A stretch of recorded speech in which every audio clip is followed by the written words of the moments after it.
Never thought I'd see the day when Karen, the self-proclaimed queen of our neighborhood, would finally bow to her own arrogance. Her pride was legendary. Her ego? Unshakable. But fate has a funny way of humbling even the mightiest. Before we dive in, welcome to Prodigy Tales. Make sure you like, subscribe, and tell us in the comments where you're watching from, because this one, will leave you speechless. Karen didn't just live in our neighborhood, she ruled it. Clipboard in one hand, walkie-talkie in the other, sunglasses on. She strutted down the sidewalks like she owned every inch of it. And in her mind, she did. You couldn't breathe without her approval. She decided where to park, what color your mailbox should be, even how tall your grass could grow. Every week, a new rule magically appeared on the HOA bulletin board. No cars in driveways overnight. Trash bins must face east. I'm not kidding, east. Karen said it was all to maintain harmony. But we all knew what it was. Control. She didn't breathe oxygen. She breathed authority. And for years, no one challenged her. Until her latest innovation, the digital license plate scanner .it was supposed to make the gates more secure. Her words, not mine, but the truth? It was just another way for her to watch us, to know who came, who went, and who dared to break her perfect little system. She forced every homeowner to register their vehicle. Visitors needed pre-approval, deliveries needed clearance. Even ambulances, yes, ambulances had to be on the list. She called it modern community safety. We called it madness in disguise. At first, I didn't care that I just wanted peace. Let her play security queen if it made her happy. But peace doesn't last long in Karen's kingdom, because soon, the system she built to control everyone else would destroy the one thing she loved the most. Across the street from my house stood Karen's mansion, big, spotless, intimidating. Every morning she'd come out, perfectly dressed, radio on her belt, like a general preparing for war. But her daughter, Clara, she was different, a soft soul in a world too sharp. She was 16, polite, sweet, always smiling. She'd wave to the mailman, greet the neighbors, and somehow made everyone forget who her mother was. But beneath that smile, Clara had a secret, a heart condition. Karen called it a minor rhythm thing.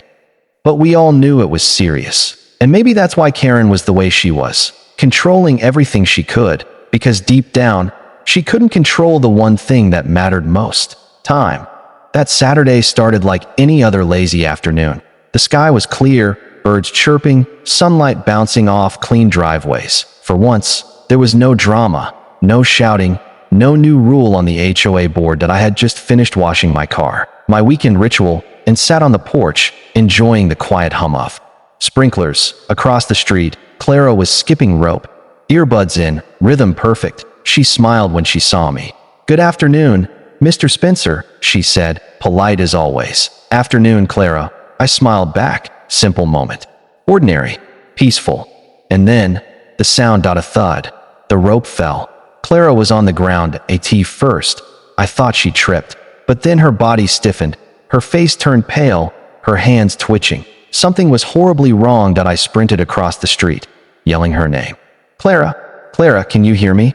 No response. Her pulse, rapid, uneven. Her breathing, shallow. I grabbed my phone and dialed 911, my voice trembling. The dispatcher was calm, professional. "Stay with her, sir. Help is on the way. If she stops breathing, start CPR." Time slowed. My hands pressed against her chest. 1, 2, 3, 4. I counted, I prayed, I begged. "Please, come fast," I kept saying. The operator said the ambulance was less than 2 minutes away. 2 minutes. That should have been enough. But this was Karen's neighborhood, and nothing was ever simple here. At that exact moment, Karen was at the main gate, clipboard in hand, doing what she loved most, enforcing rules. She wasn't supposed to be there that day, but she liked to rotate shifts with the guards. She said it kept everyone sharp. In truth, it kept her feeling important. While her daughter lay unconscious on her porch, Karen was busy lecturing a delivery driver about unauthorized entry. I tried calling her. Once, twice, 10 times, straight to voicemail. I yelled for help, but the street was empty. Then I heard it, faint sirens, echoing from beyond the walls. Relief washed over me. The ambulance was coming. Except, it wasn't. Not for her. Not yet. The sirens grew louder, echoing through the distant streets like hope racing against time. I pressed down on Clara's chest again, sweat dripping into my eyes, whispering, "Hold on, kiddo, just hold on." The dispatcher's voice still echoed in my ear, "Stay calm, sir. The paramedics are less than 2 minutes away." 2 minutes. That's all she needed. Just two. But what I didn't know was that the real battle wasn't happening on her porch. It was happening half a mile away, at the gates. The ambulance roared up to the entrance of our pristine little community, red lights flashing, sirens slicing through the afternoon calm. Inside, 2 medics, Officer Ray and Julia, were ready, hearts pounding, every second counting. They could already hear dispatch in their earpieces. Cardiac arrest reported by a resident named Spencer Adams. Teenage female, unresponsive. Ray slammed his hand on the horn. "Open the gate.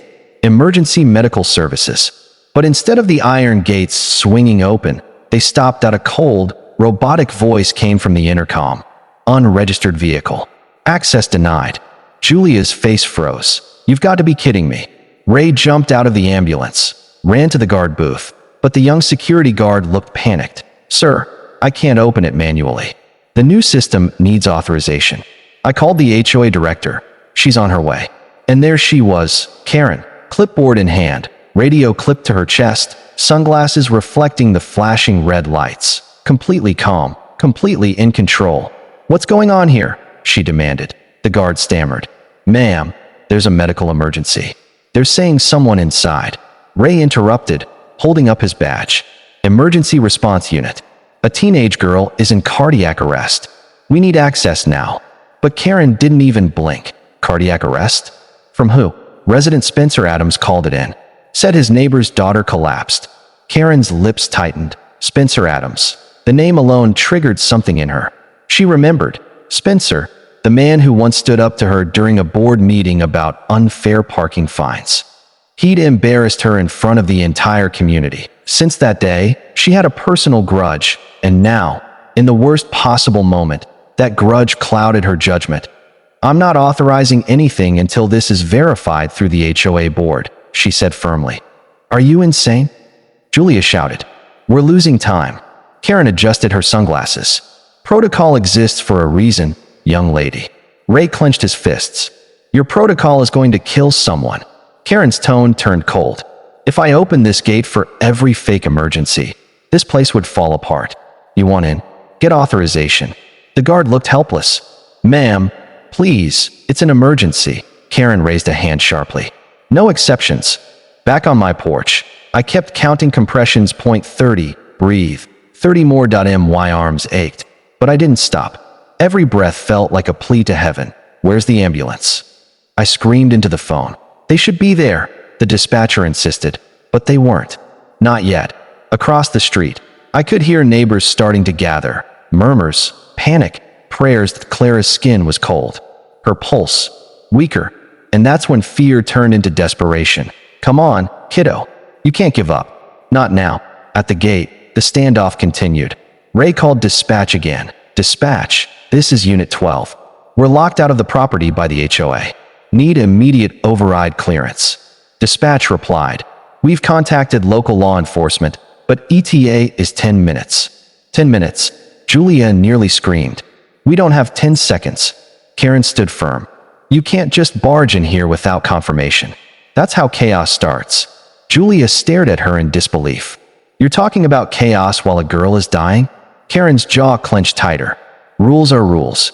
Those words would haunt her forever, because those 15 minutes, 15 agonizing, irreversible minutes, would decide everything. Meanwhile, Alex, one of the maintenance supervisors, had heard the sirens from the clubhouse. He sprinted to the gate, confused and out of breath. "What's happening? Why aren't they inside?" The guard pointed to Karen. "She won't authorize entry." Alex's eyes widened. "Ma'am, seriously? This is an ambulance." Karen snapped. "And this is a private property. They need clearance."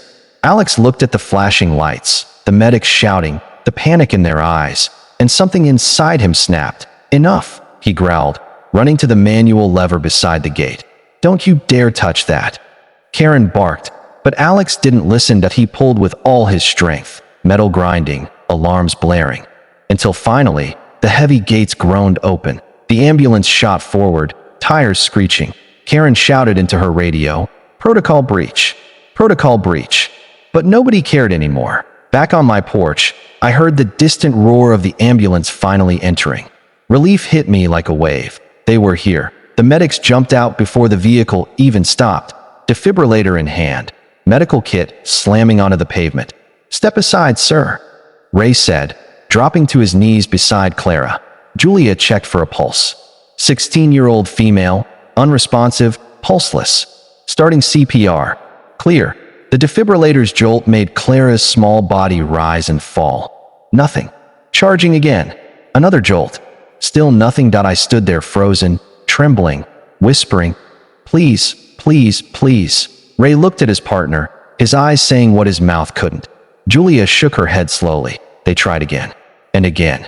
Each second felt heavier than the last. And then, silence. Karen's SUV turned the corner just then. Tires screeching, radio still crackling from her belt. She was mid-argument, yelling at Alex. "You violated every security." But when she saw the ambulance outside her house, her voice broke. Her clipboard slipped from her hand, hitting the pavement with a hollow clack. Her world stopped. She ran, faster than I'd ever seen her move. "Clara, Clara, what happened?" The medics tried to hold her back, but she fell to her knees beside her daughter, shaking her, screaming her name. "She's fine. She just needs her medicine. She's fine." But Clara's stillness said otherwise. The lead medic looked up at me. His face pale, eyes heavy. He didn't need to say a word. Karen's scream pierced the air, raw, desperate, unending. It echoed through every street, every house, every heart that heard it. Her daughter was gone. Later, the truth came out. How the ambulance had been stuck at the gate. How Karen had refused entry. First, she denied it. Then, when Alex confirmed everything, the reality shattered her. The woman who once ruled over every detail now couldn't control her own tears. She collapsed on her porch, mumbling the same words over and over. "I was just following protocol. I was just following protocol. But rules can't bring back the dead." That night, our perfect little neighborhood wasn't so perfect anymore. The gate that once kept danger out had trapped tragedy within. The days that followed were quiet, too quiet, the kind of silence that doesn't bring peace, but punishment. The flowers outside Karen's house had wilted.